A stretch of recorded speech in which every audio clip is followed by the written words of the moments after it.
I was the man of my dreams, deeply in love, finally becoming the married couple I'd always envisioned. Our wedding ceremony, a culmination of my fondest dreams, was adorned with blessings from many. I imagined my parents in heaven rejoicing, but little did I know, tragedy lurked ahead. Their betrayal shattered everything. I'll never forgive them for what they've done. I'm Mary. Thomas, my boyfriend 2 years my senior, proposed to me, and at 27, we tied the knot. I lost my father in my youth and my mother succumbed to illness 2 years back. Through it all, Thomas has been my unwavering support, lifting me in my darkest hours. Our wedding, on the anniversary of 2.5 years together, marked the start of our joyous journey as newlyweds. With Thomas's demanding job, we postponed the ceremony until the schedule eased. On his days off, we visited the venue, laying the groundwork for our special day. With the date set, it was time to compile our guest list. I was blessed with an aunt and uncle who embraced me as their own daughter. After losing my father, they stepped in, showering me with cooked meals in place of my busy working mother. Their presence filled the void when she was away, ensuring I never felt alone. When illness struck my mother, they shouldered her responsibilities, sparing me the weight of it all. Even in the darkest moments, my aunt's gentle reassurances buoyed my spirits, urging me to hold on to hope for my mother's recovery. With their unwavering support, I found the strength to weather any storm. It's why, when planning my wedding, I insisted they occupy seats reserved for family. Eager to convey my gratitude, I made a long overdue visit to their home. "Mary, congratulations on your marriage," my aunt greeted me, tears glistening in her eyes. "Thank you, Auntie. I've been thinking, I want you and Uncle to sit in the seats reserved for family at my wedding. Would that be all right?"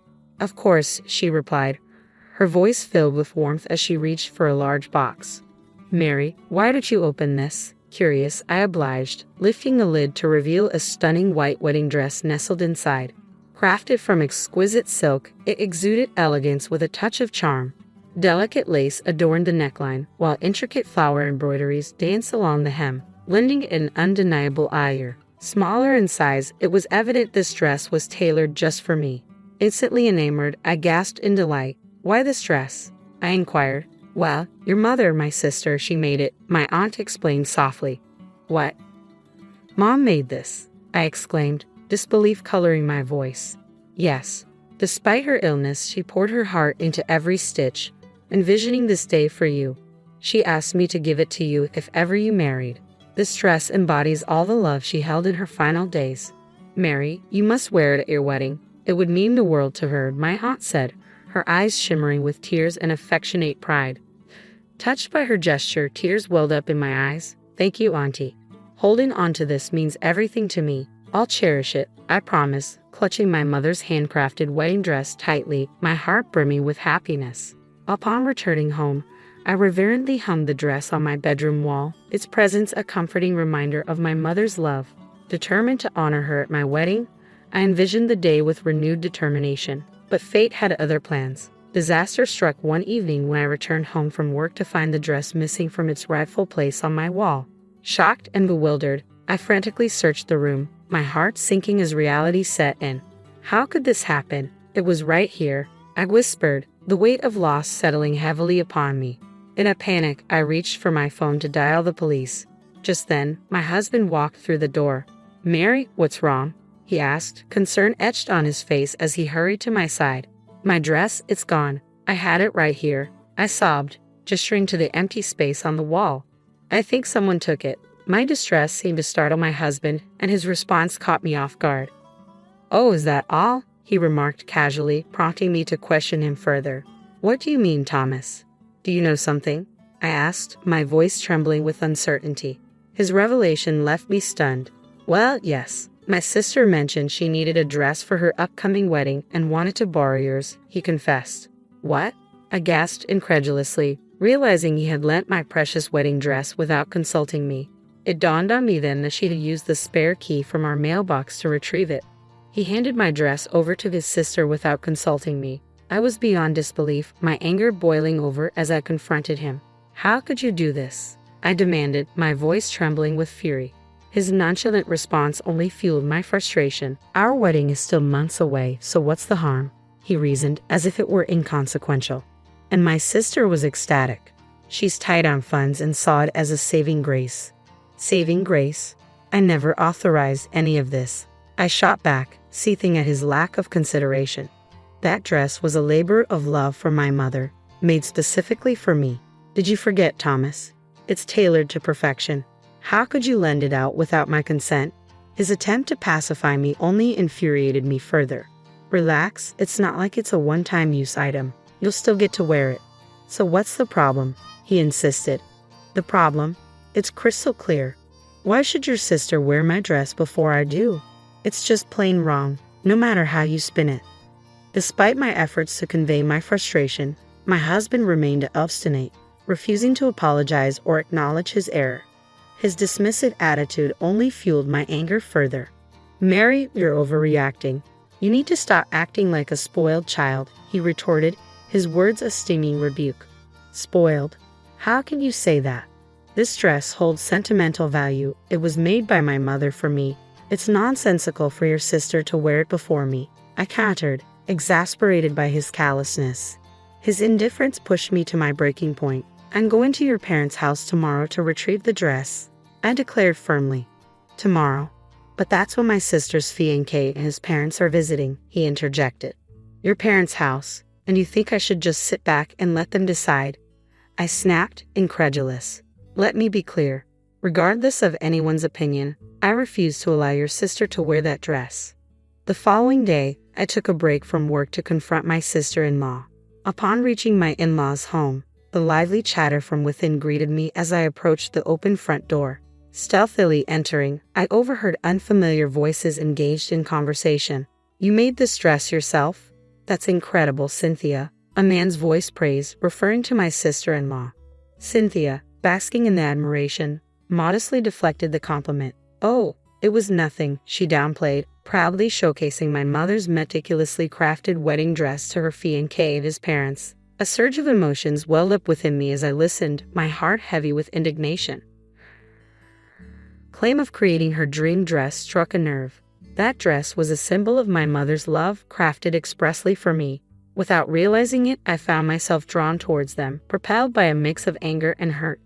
Storming through the entrance, I snatched the wedding dress from my sister-in-law's grasp and declared, "This belongs to me," in front of the astonished onlookers.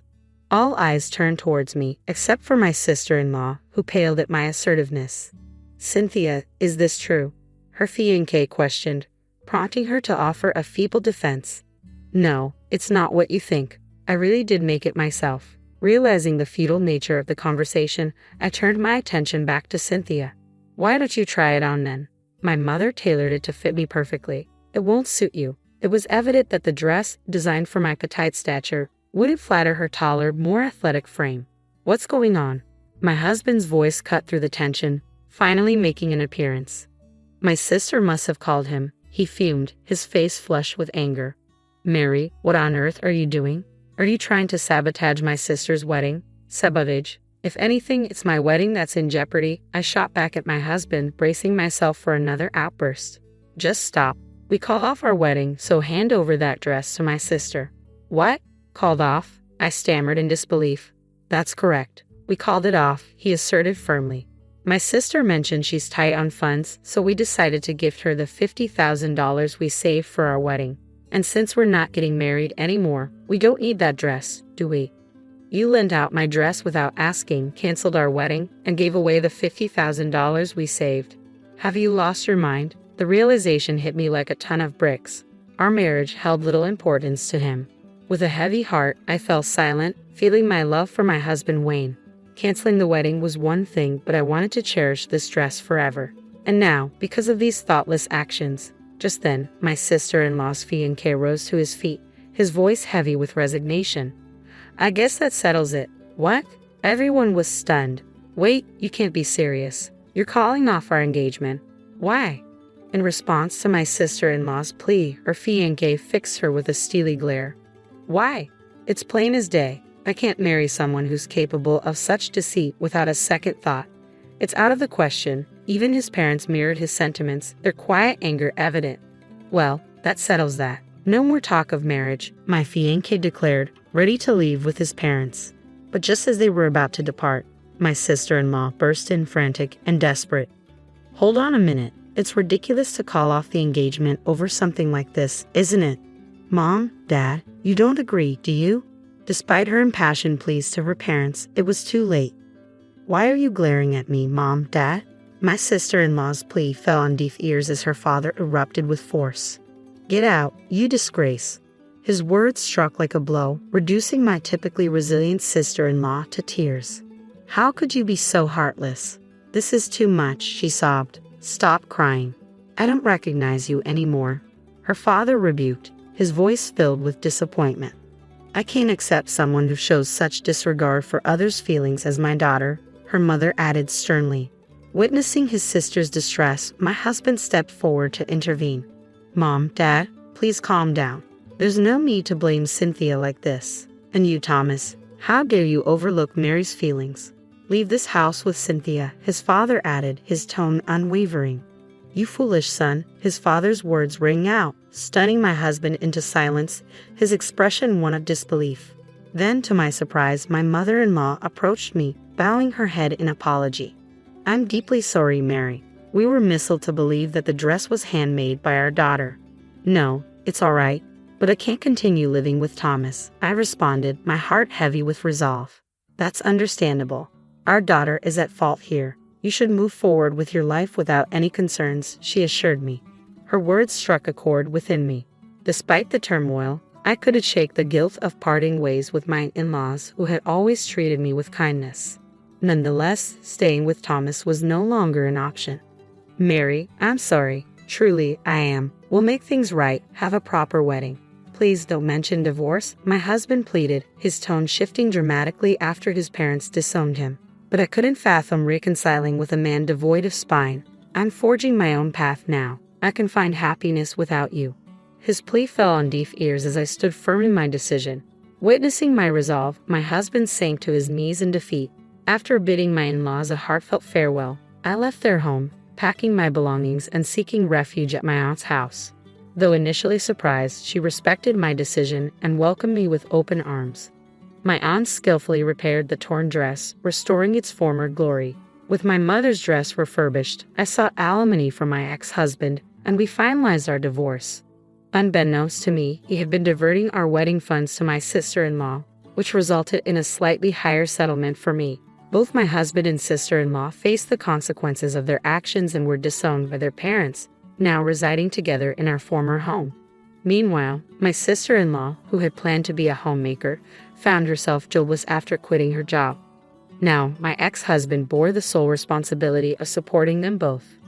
Reflecting on my experience, I resolved to be more discerning in choosing a partner if given another chance at marriage, ensuring a beautiful wedding while wearing my mother's cherished handmade dress. I really thought Mom had a lot of money saved up. I mentioned it before, right? It's time to kick her out. Why keep a jobless person here? I've been living here for 3 months, and my son and his wife used up all my savings. They treated me badly. I had enough, so I left quietly. Then, my son called me. Mom, what's happening? Tony sounded worried on the phone. Around that time, something I did became big news across the United States. I'm Sarah, and I'm 70 years old. I lived in France for a while, but I got sick, so I came back to the States. My old apartment was gone, so I asked my son and his wife if I could stay with them for a bit. Tony, my only son, is 44 and works in an office. He and his wife, Alice, don't have kids, and they live quietly. We lost touch while I was away, but I decided to reconnect, and Tony seemed happy to hear from me. I explained my situation and asked if I could stay for a while. Tony agreed, though he seemed unsure. It felt awkward to rely on them, but the happiness of being with family again outweighed my doubts. With a mix of nerves and happiness, I took a taxi from the airport to their house. When I got there, Tony and Alice greeted me at the door. Tony seemed glad to see me, but Alice looked upset. I plan to stay here for a few months. My stuff will arrive later, I said, leaving my carry-on bag and heading to the living room. We talked about our lives, jobs, and my time in France. When Tony asked why I moved there, I just said, I wanted to enjoy the French countryside as I get older. Tony laughed, but Alice stayed unhappy. We also talked about my health issues. I've been dizzy a lot, and might have Meniere's disease. Sometimes I can't stand and feel sick when it happens. I don't feel safe living alone, so I want to stay with them until I feel better. After our chat, I went to get my stuff for my carry-on. As I organized it in the hallway, I heard Tony and Alice talking. "Are you serious about letting Sarah stay?" "I don't want to live with an old woman. She's my mom," Alice said. "You're not always home because you work part-time," Tony replied. "But what about when we're off work? How long is she staying?" "I want her gone," Alice insisted. "Mom will leave eventually. Let's talk about money tomorrow. Just keep it down, she might hear you," Tony warned. "She can't hear us, she's old." "Old age brings sharp ears for insults," Alice said. There I was hearing their conversation in the hallway. I felt bad for suddenly staying with Tony and his wife. It must be hard for them, but I'm happy to spend time with them after so long. When Tony was young, I raised him alone after my husband died. We didn't have much, and Tony faced difficulties with his health. This doesn't make up for that, but I came here to apologize and show gratitude. It's a shame I'm not welcome, but they have their own lives. I went to the guest room they gave me, trying to calm my anxious heart. The next morning, Tony went to work, leaving just Alice and me at home. While I was doing some crafting in the living room, Alice came up to me. "Hey Sarah, can you clean up this mess?" I looked around and saw fabric scraps and threads scattered about. "Oh, I'm sorry. I'll clean it up. Do you want to see what I'm making?" I showed her the small pouch I was sewing, with a little green turtle design. "It's a turtle pouch. I love turtles, so I make crafts with turtle themes. It even has a zipper on its shell," I explained. "That's nice, Sarah, but you can't stay here all day. Find somewhere else to go when I'm not working. You're in the way," Alice said, cutting me off, clearly uninterested. "But I get dizzy if I go outside too much," I protested. "I'll drive you to the nearby community center to stay during the day. I have things to do at home," Alice said firmly, without room for discussion. She added, "And while you're here, help with the chores. You're not just here to relax. Since we're letting you stay, do some cleaning and laundry instead of crafting." Stunned, I finally replied, "Okay," and slowly got up from the armchair. Despite feeling dizzy and sore, I ended up doing all the housework. Alice and Tony treated me like a housekeeper, and it seemed like Alice hadn't been keeping up with chores before I arrived. That night, when Tony got home, he asked, "Mom, did you bring your banking card?" He spoke with a smile. "I don't mind you living with us, but life costs money. Could you chip in?" I looked at Tony, nodded, and stood up. I took out my banking card from my handmade pouch and handed it to him. He checked it quickly, and his face tightened. "Wait, Mom, is this all you have saved? Any other accounts?" I replied, "That's all I have. I don't need much at my age. No chronic illnesses or anything." I smiled as the conversation continued, but Tony's expression darkened. "This isn't enough money, not even $10,000. You said you were living well abroad, so I assumed." Tony kept pressing me, asking if I had more money. When I said no, he sighed and slumped his shoulders. "Okay, I'll hold on to this cash for now. I'm doing you a favor by letting you live here, so this is the least you could do." After getting my account password, Tony took my bank and debit cards and left the room. That night, lying in bed, I could hear Tony muttering through the wall that separated our rooms. "This is disappointing. I thought Mom was wealthy. Our household is actually struggling financially. We shouldn't have let her stay. We gain nothing from having her here." They sounded confident, talking openly in the next room. Maybe they wanted me to hear them. In my cold bed, I fought back tears of loneliness and sadness. The next day, since Alice had a day off, she drove me to the local community center. When I opened my bag to continue my crafting, I realized I forgot the fabric I needed at home. I hesitated to ask Alice to go back and get it. Luckily, my dizziness wasn't too bad that day, so I decided to walk home to fetch it since I knew the area well. As I approached the house, I glanced through the window and saw Alice with a man I didn't recognize.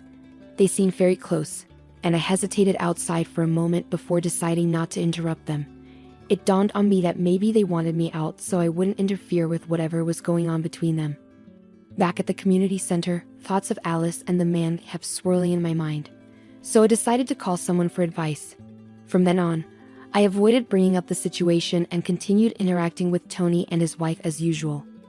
However, whenever I left the house, I made sure to leave a red turtle pouch conspicuously on the living room side table. 3 months had gone by since I moved in with Tony's family. By then, I had essentially become the household's maid. When I was home, I had to do endless chores, and when Alice was around, I was sent off to the community center. Most of my savings had been drained by Tony, who had a gambling addiction.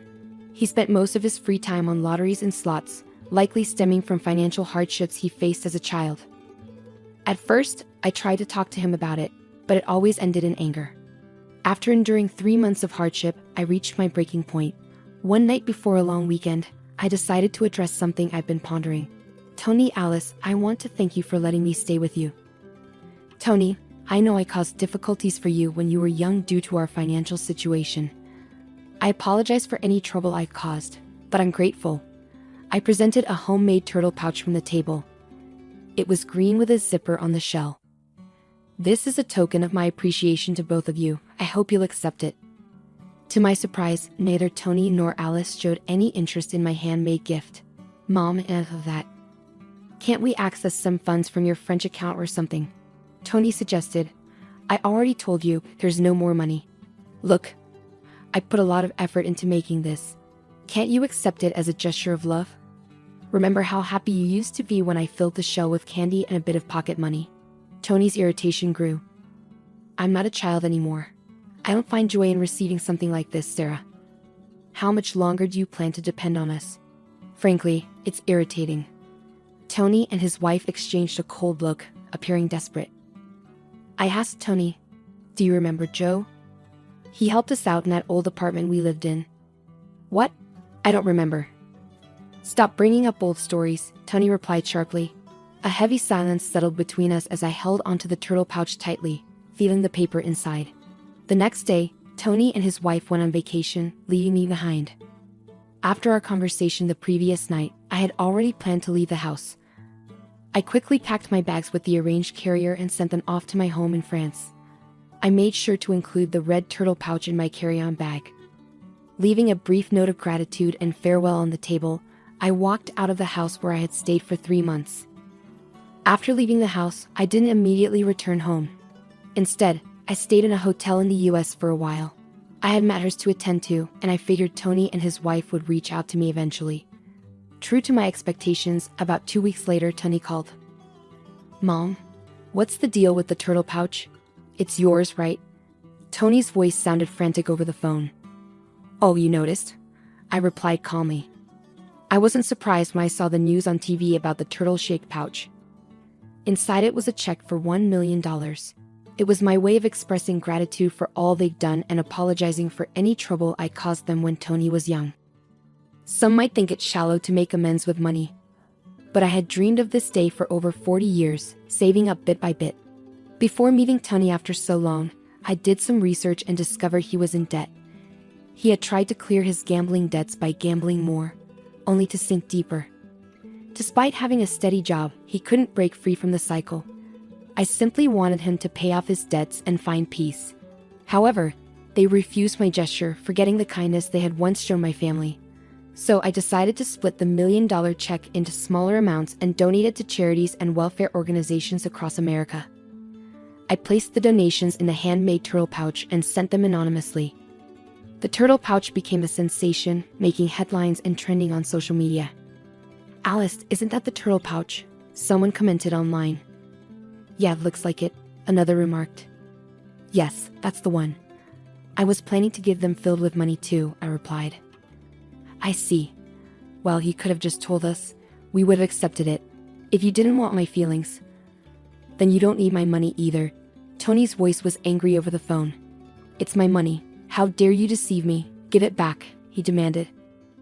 I couldn't bear to listen to Tony's anger any longer, so I pulled the phone away from my ear. After a moment, I spoke. All right, calm down. You're giving me a headache. There's one more turtle. And if you really want it, it's yours. Tony eventually settled down and insisted on having the turtle. We agreed to meet later at a cafe. On the appointed day, I brought the last red turtle in an envelope to our meeting spot. Tony and his wife were already there, demanding the money before I even sat down. When I silently pulled out the red turtle, Tony snatched it immediately, unzipping its shell. But instead of finding a check, he found a small electronic device. What the heck is this? Tony was confused. He found a tiny button and pressed it. A voice started playing, and Alice, standing next to Tony, turned pale. Seated next to Tony, Alice's expression changed as she heard a voice recording. It was her own, speaking warmly with another man who wasn't Tony. What is this? Why? What's happening? Alice seemed to finally understand that it was a recording of her having an affair at home. She tried to grab the recorder from Tony's hand, but he held on tight. While they struggled, I opened the envelope. I brought out several pictures and laid them on the table, showing Alice cheating with another man at home. Faced with undeniable evidence, Alice was flustered and kept asking, why? Why?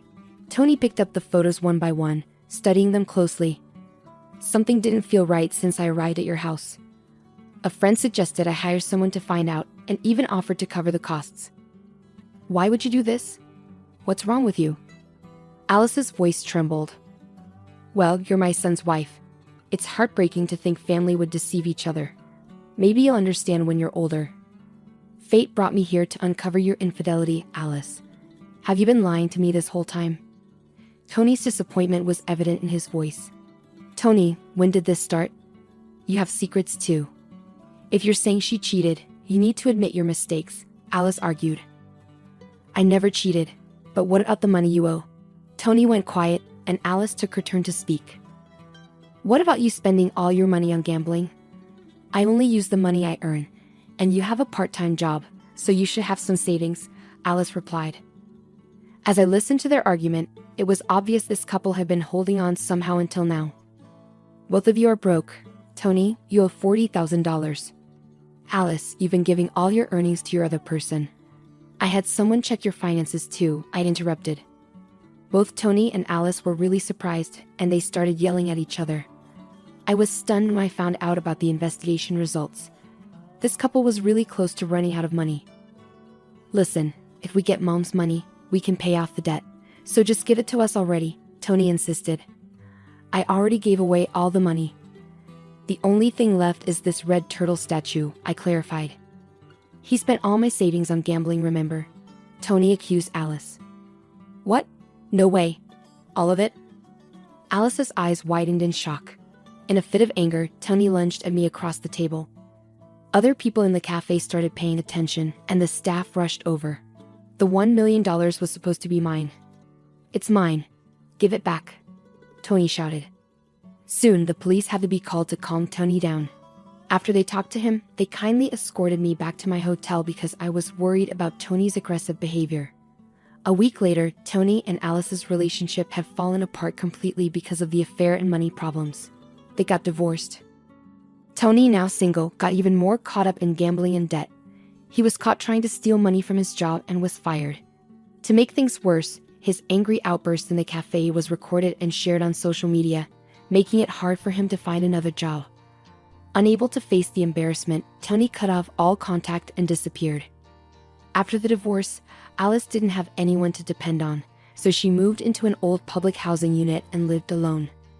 Just as I was about to make a donation to help rescue turtles, a post I made online joking about my own turtle went viral. Alice started experiencing harassment and stalking because of it, which eventually spread to her part-time job and got her fired. Even the man she was having an affair with got tired of her and left. Now she doesn't have any income and is relying on temporary assistance for needy families. After that, I went back to my home in France. Once I finished unpacking in my apartment, I changed into a dress smoothly. While I was going over some work documents, I heard a noise at the door. It seemed Joe, my roommate, had come back home. Hey, Madam President. Welcome back. How was your trip to America? Joe greeted me with a smile as he hung up his coat and put down his bags. Hey Joe, I'm back, and look, I brought back so many souvenirs, I said excitedly. Wow, all my favorites. Thanks. I'll bring some to the storytelling event at the community center tomorrow, Joe said happily. Joe carefully examined each souvenir on the table, his face glowing with delight. After we both got back on our feet, Joe and his wife moved away for work. Years later, we unexpectedly met in the city, and I started helping with a support program for people in need that Joe had started. By then, Joe's wife had passed away, and we began working together as partners in both business and life. I've been leading the organization since Joe retired a few years ago. What began as a small initiative by Joe and his late wife has grown into a large international organization over the past 30 years. Currently, our focus is on helping single moms raise their children. A few years ago, we moved to France to study their advanced support systems. While we've become well known in France, we're still not widely recognized in America. I plan to expand our activities there soon and wanted to spend some time with Tony and his family just as a mother before they found out about my work. In the end, I couldn't get them to understand how I felt. But that's their decision. Even though it was brief, I was happy to spend time together as a family. Now at 70 years old, I believe age is just a number. There's still so much I want and need to accomplish. I straightened my back in my dress and began pondering my upcoming international speech for tomorrow. See, it's clear now.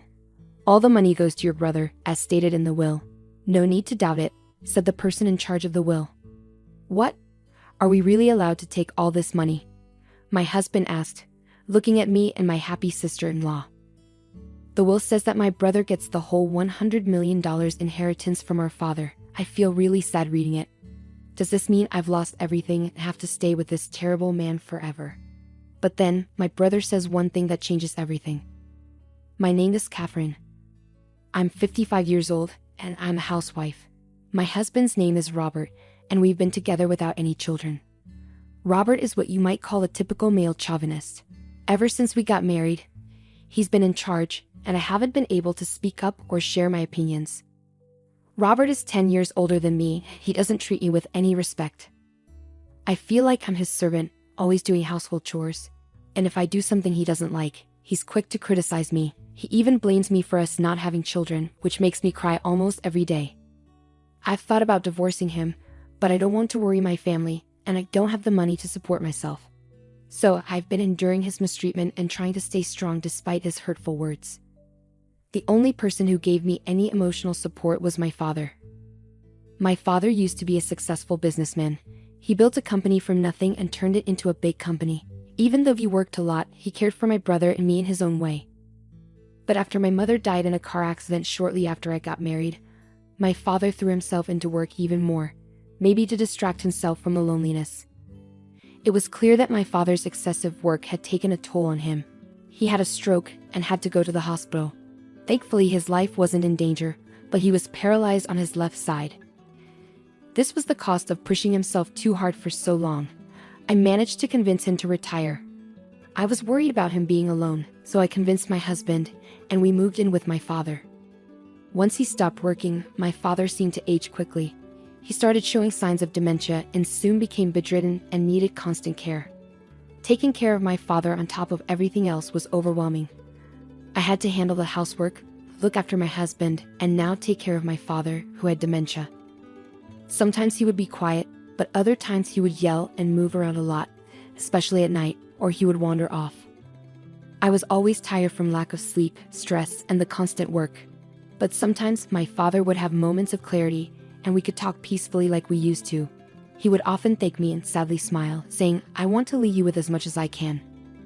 After 3 years of taking care of my father, he passed away. While I felt relief from the burden of caring for him, losing my father, who was my only emotional support, left me feeling incredibly lonely and sad.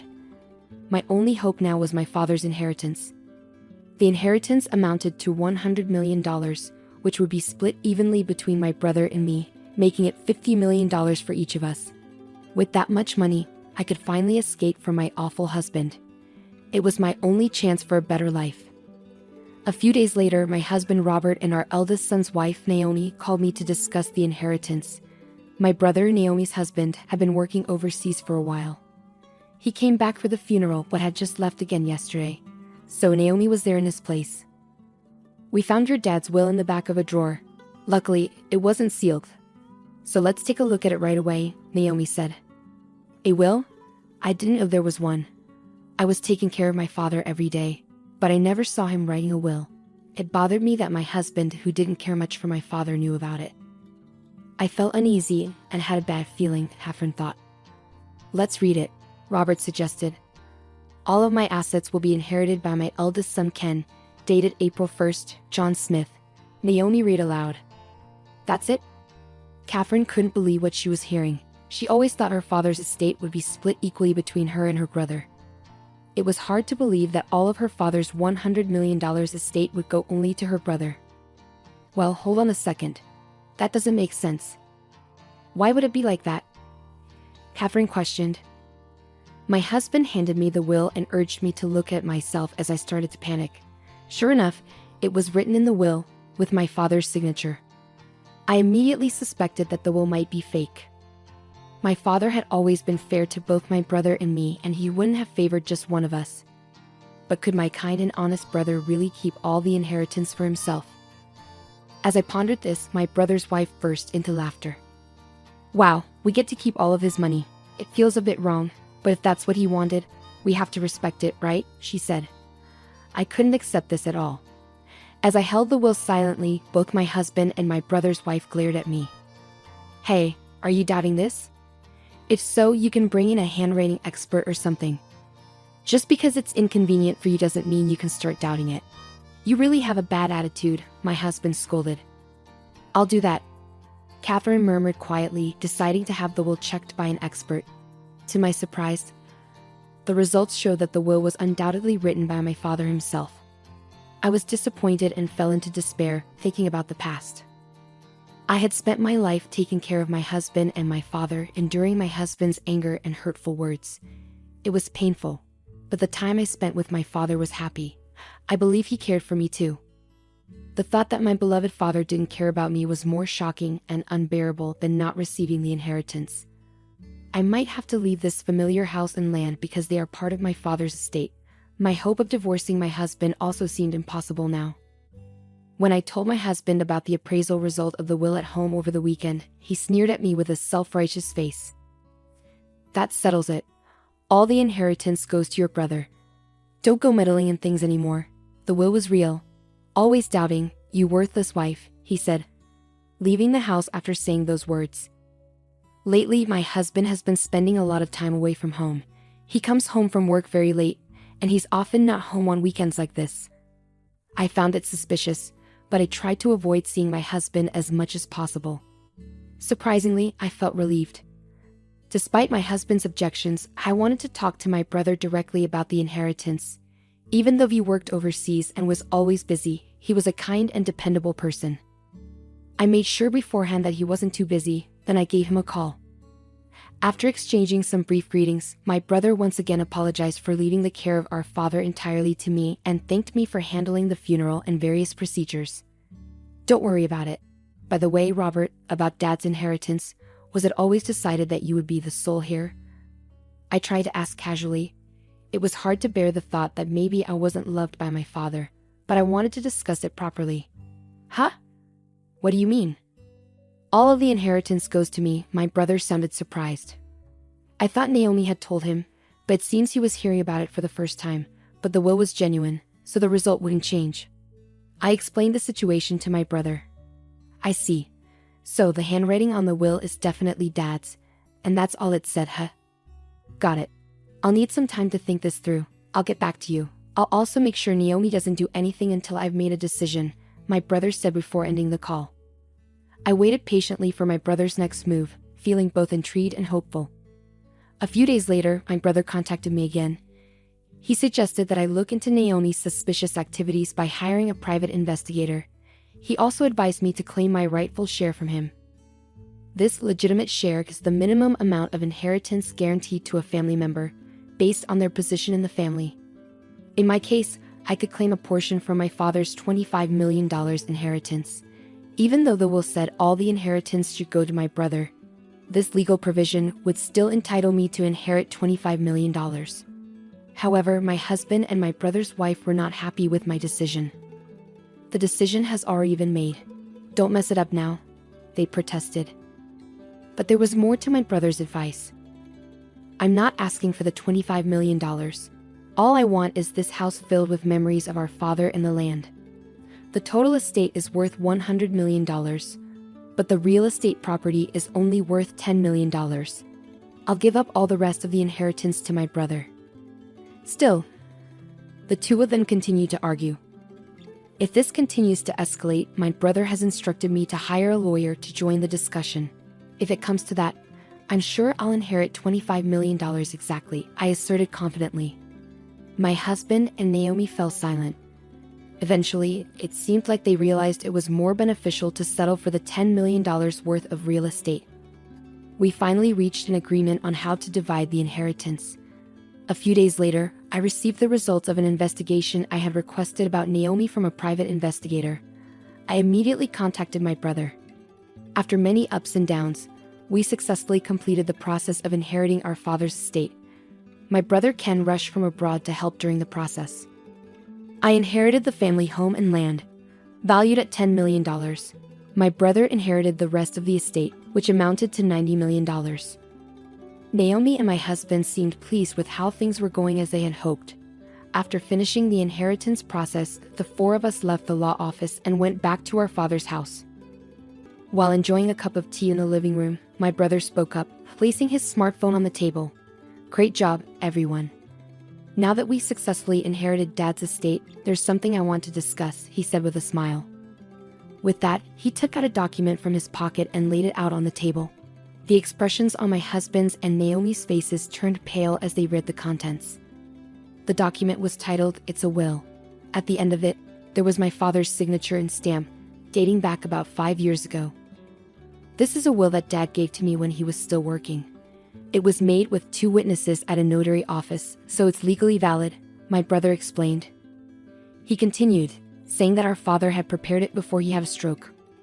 With his wife already passed away, he wanted to ensure his children would be taken care of if anything happened to him. The will stated that 1/4 of the total estate was to go to Ken, who already had a significant amount of wealth, and 3/4 to Catherine, the housewife. My brother gently held the will, explaining that our father had been clear about not changing it. He had stated in the will that any changes must have a reason stated, otherwise they would be considered invalid. It seemed our father, knowing the size of his estate, had prepared early to avoid any family conflicts. He was really pushing himself at work. I think he was considering all sorts of things like what would happen if he fell gravely ill or became senile. My brother said, his hand caressing the will. The will also contained a heartfelt addendum. "I hope that there will be no conflicts over the inheritance and that the family will continue to live happily together." It was filled with our father's warm wishes for the family. Learning that I was loved by my father just as much as my brother touched me deeply, and my heart swelled with emotion. However, my husband and Naomi beside me grew pale. "So, if you're going to change this will, the reason has to be stated, or it's all null and void. Even if it's in my dad's handwriting, maybe he was forced to write it when he was in a delirious state due to dementia." My husband suddenly slammed the table with a fierce expression. He glared at my brother and growled, "Hey Ken, do you have any proof? Are you calling me a criminal?" "I never said you forged the will, did I, Robert?" My brother replied calmly, then glanced at his wife Naomi sitting next to him. Naomi remained silent, which struck me as odd. Naomi had informed me about our father's passing, and I had attended the funeral. However, after returning abroad, I hadn't been informed about anything regarding the inheritance despite it involving me. My brother seemed to be looking to his wife Naomi for some reason, but she still said nothing. "Stop your arguing. The inheritance is already decided. The $90 million is ours. It doesn't matter what you say now," my husband shouted back. "What do you mean by ours? I'm the one who inherited it," my brother countered calmly. "Shut up," my husband snapped. The conversation was going in circles. "I'm not sure what you mean, but the $90 million I inherited is just worthless paper," my brother said calmly. "What?" my husband exclaimed, surprised. My brother explained patiently. "Our father's estate was valued at $100 million. Apart from the real estate, all the assets were stocks in our father's company.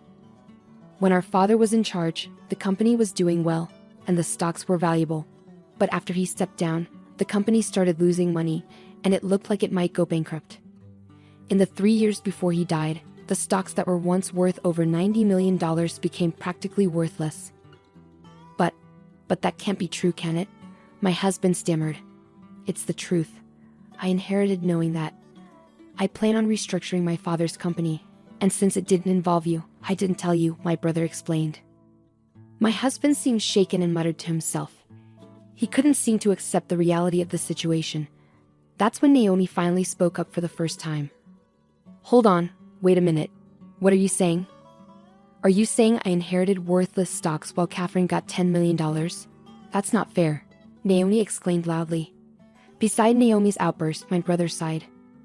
Naomi, I inherited our father's estate. You weren't at a disadvantage in any way. Why are you so upset? But I thought we were getting all of that $100 million. I had plans for it. My husband glared sharply at the flustered Naomi. So you and Robert were plotting to get all of our father's money, and while doing that, you were having an affair, weren't you? My brother accused. Naomi and my husband remained silent, frozen in place. Why? Naomi muttered hoarsely. My brother glanced at her before continuing.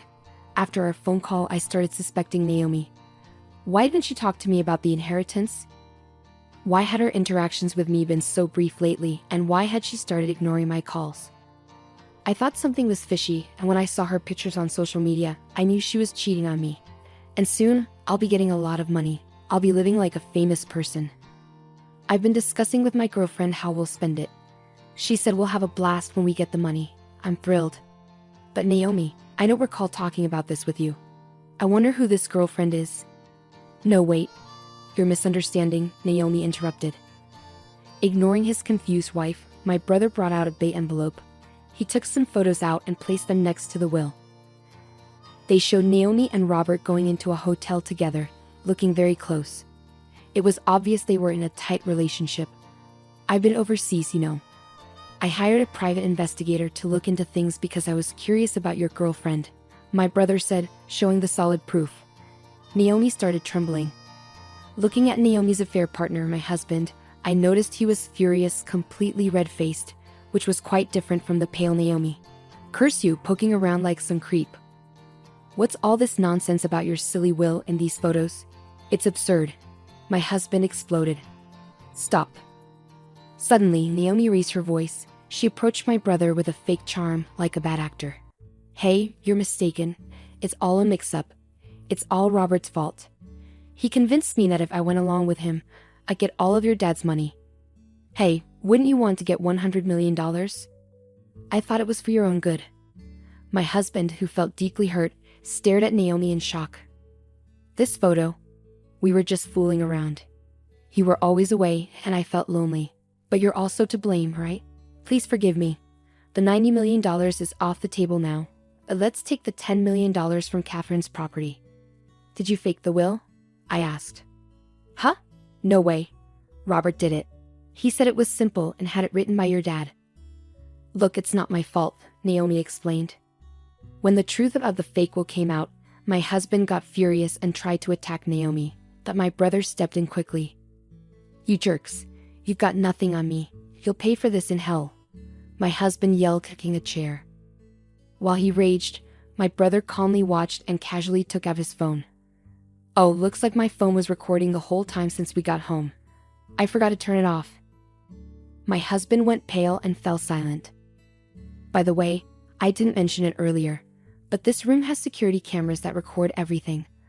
I installed them because of Dad's bad memory, just in case something happened, my brother added. In the quiet room, only my brother kept speaking. Forging a will is a serious crime. Your earlier threat could get you in legal trouble.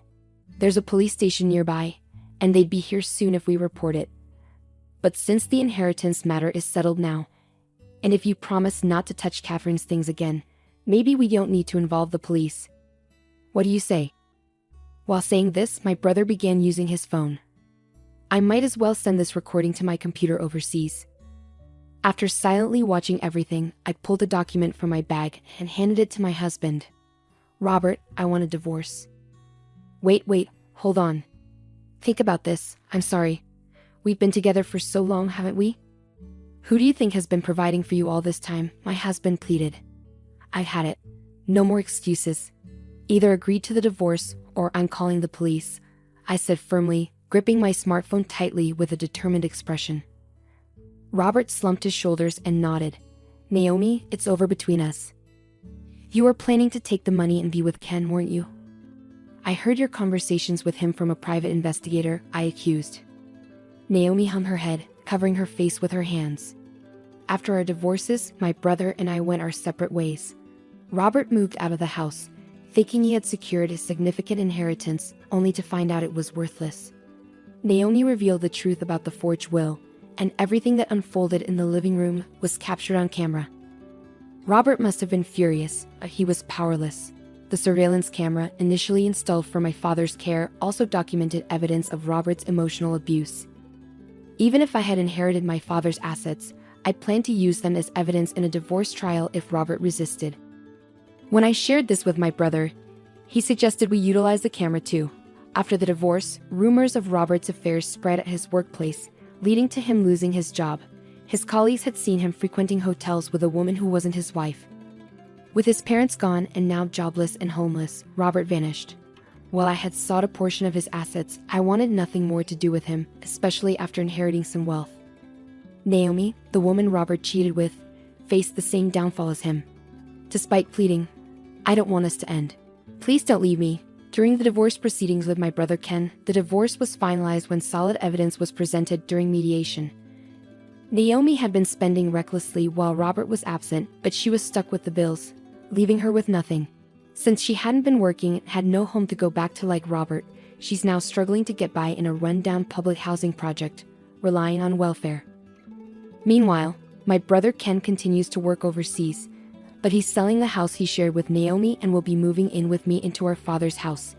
With Ken's financial help, my life has become more stable, and I've been able to live comfortably. The value of the land left by my father has been steadily increasing, now worth over $100 million. Free from the responsibilities of caring for my dad and the emotional abuse from my ex-husband, I'm finally living a peaceful life, with time for myself. Alone in a spacious house, I started to think about how to make the most of it. Around that time, I watched a TV show about foreign exchange students staying with host families, and it gave me an idea. I decided to open up my spare rooms for rent. I offer affordable rooms to college and exchange students, and now my house is bustling with life.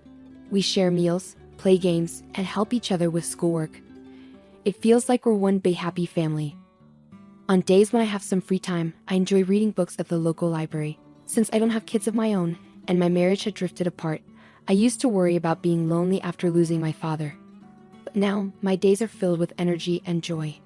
Even at my age, it's fulfilling to connect with young people and give back to the community in my own small way.